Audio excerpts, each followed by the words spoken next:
Hi everyone, Brian from Bear Bull Traders here. It is the weekend. It's August 17th. This, of course, is the weekend video. We'll take a look at what happened last week in the markets, quick review, and then we'll jump ahead and take a look at what we got coming up this week, which includes a Fed Powell speaking at this Jackson Hole symposium, and everybody's going to be hanging on every word of that speech. So let's get down to it and see what happened last week. Okay, so week in review, August the 11th, Dow finally got to that all-time high following the Qs and the SPY. Did make an intraday high on Friday, but it did end up pulling back as we went into the close there. Generally, markets had another great week despite very high PPI report that came out Thursday showing inflation at the wholesale level is definitely not coming down. And odds of the rate cut did drop a little bit in September, but it's still up around 90% for the possibility of at least one cut there in September. You can see here how we finished the week. The Dow, the SPY, all up on the week. The IWM seemed to be a rotation into more of the small caps as they've been sort of left behind on this on the other three indexes rallying to all-time highs. Healthcare and communications, biggest gainers on the week. Utilities and staples, some of the safety trades were the one of the sectors that lost the most on the week, and so you can still say we've got a risk-on environment. Treasuries flat, the 2-year and the 10-year up just a little bit. Dollar finished down a little on the week, and Bitcoin up a little on the week, but back in that trading range. So that was your week in review. And this is where we take a quick pause to mention my books that are available on Amazon: How to Swing Trade, my original book, Profiting as an Active Trader, a little bit more in depth in position trading and swing trading, and finally How to Trade Options, my latest book, A to Z on options, what they are, how to trade them, some strategy I use, including some day trading strategies. So you can check them out at Amazon. The links are in the description below. And let's get on to look at some of the indexes. Okay, so going through some of the indexes here, starting out with the treasuries, as always, you can see here we're definitely in a downtrend on the 2-year.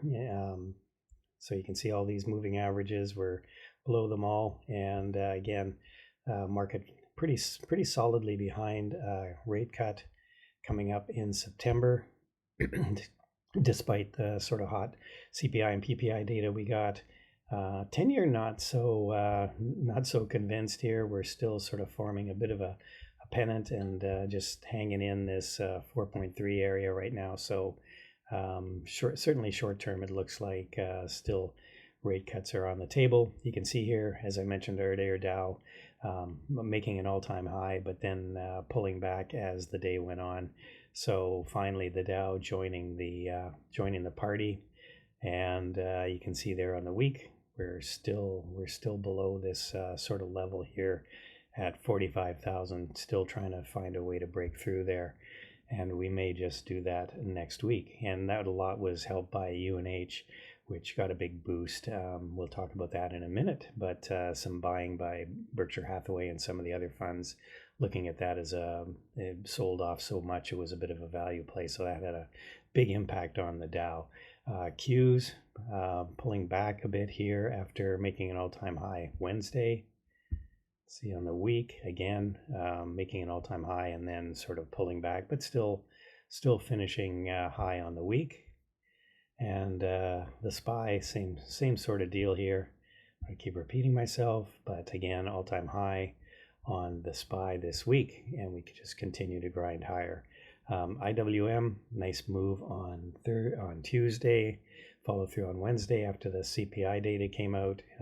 Wasn't quite as bad as expected, but then we had the Thursday PPI data came out, and of course that kind of put a damper on the enthusiasm. IWM again sort of broke out of that 227 area, pulled back right to it. You can see here that was prior resistance here and here, and so we're looking at trying to find our way through that area there. The VIX popped up a little bit on Friday as we sold off, and again sort of just hanging around this area, the 16 area. So UUP again just bumped up a little bit here, but down on the week.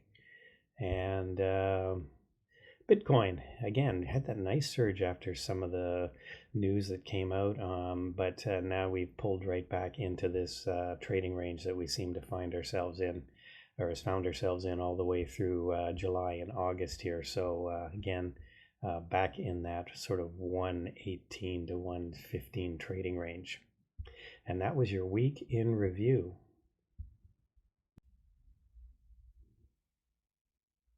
All right, so let's take a look at some of the active stocks that I've got right now. I featured this one last week's swing trade video for people that don't mind taking the risk and trading some penny stocks here. But this one was trading around 13 cents, 13 and a half cents, where I was accumulating it. Started to break out here. Really like the story. Again, it's a graphite story, and graphite seems to be hot right now. And we just got a really nice run up here during the week. So it went from 12 cents to over 36. So pretty much a triple right now. And this was, again, be careful with the penny stocks, because obviously you can lose a fair amount. But this is why I trade them. I like the potential for the big win here. So that was a really nice pop this week for people that took that trade. It is a Canadian stock, so hopefully some US people out there can also trade Canadian stocks. This is another one that was a big winner for me. I was accumulating down here, hung on to it for quite a while. Actually, I think I bought it back in this area, and it just started. Really like the story again. Looking for a story with these stocks, and this thing's just gone crazy. And yeah, only have a few thousand shares left, unfortunately. So I was looking at XLV and mentioned it a few times. Healthcare sector had been lagging. And I thought that there was some opportunity to go to get long. But I chose this week to jump into it using LABU. It's a biotech 3-time ETF, and started moving back up here as healthcare started to get an interest. And then, of course, it helped with Berkshire buying some of the UNH and some of the other investment firms. So get a nice move on that. I'm looking for about, get it back up to this 200-day moving average would be nice. But these moving averages mean less with these ETFs, these beta ETFs, which is what this is. NVIDIA is still holding a little bit here, really looking a little bit toppy, really finding difficulty for getting a catalyst to move it up higher. So we may be into a situation here where we have to do a lot of consolidation back and forth here before we find another leg higher, but certainly AI is still in play.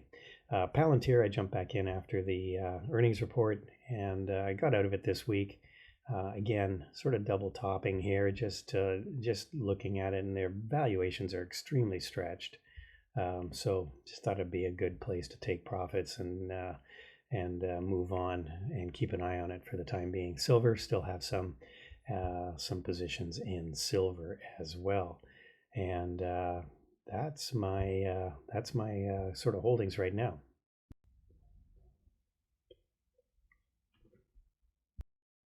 Okay, so let's look at some potentials that I'm looking at for next week. I'm still watching this Aurora Innovations. It keeps making higher lows. You can see here we're just trending up, and it's still using this sort of 650 level as resistance. I think it's going to break out here. It's just a matter of times, but I haven't pulled the trigger on it yet. But I may this week, and like I said, it's still sort of an ascending triangle there, looking like it's getting ready to move. CoreWeave's really it found a top here. We kind of did a head and shoulders pattern. This is your sort of kind of your neckline here.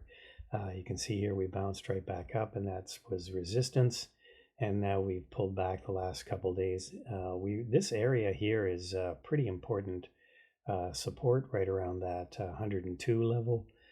We did break below it and then came back up, but didn't retest it. So I think actually this might be an interesting short. You can see the volume here on these days where it was selling. There was a significant amount of selling, a little bit of buying. There was a lot of buying here on Friday, and it did not move the needle much. You could see, despite all this buying, there were some significant sellers there that were preventing this from coming back up, because you look at the volume, pretty much similar on these 2 days, Thursday and Friday.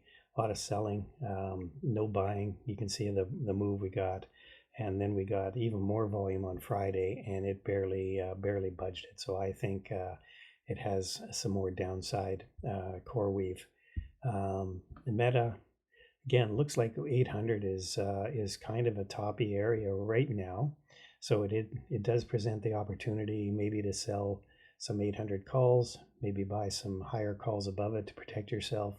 But Meta again looks a little bit toppy here right now as people sort of rotate into different areas of the market and maybe leave the tech sector after it's had this massive run. So possibility for that trade. Tesla, I mentioned last week, broke out of this trend line, and now it has come back and retested it. That's a very typical pattern. So I guess the bottom line is it's really got to hold this trend line. Otherwise, we go lower. If it can hold this trend line, we might retest this 350 level, which is where we retested before. So UNH is an opportunity. I think bottom's been put in down here. See what it does on Monday.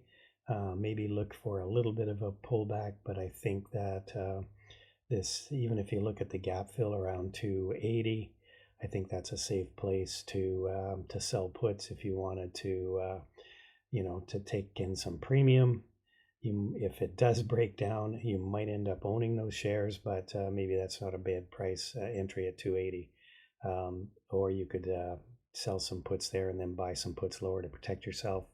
Or you could just take a long position because I think it's really undervalued. It does have a lot of hair on it. There's a lot of stuff outstanding with the investigations, but you have to think that if it's good enough for Berkshire, it's probably a good long-term trade. So those are the things I'll be watching for next week. So wrapping things up for the week of August 18th, there's your levels on the Dow, Q, SPY, and IWM.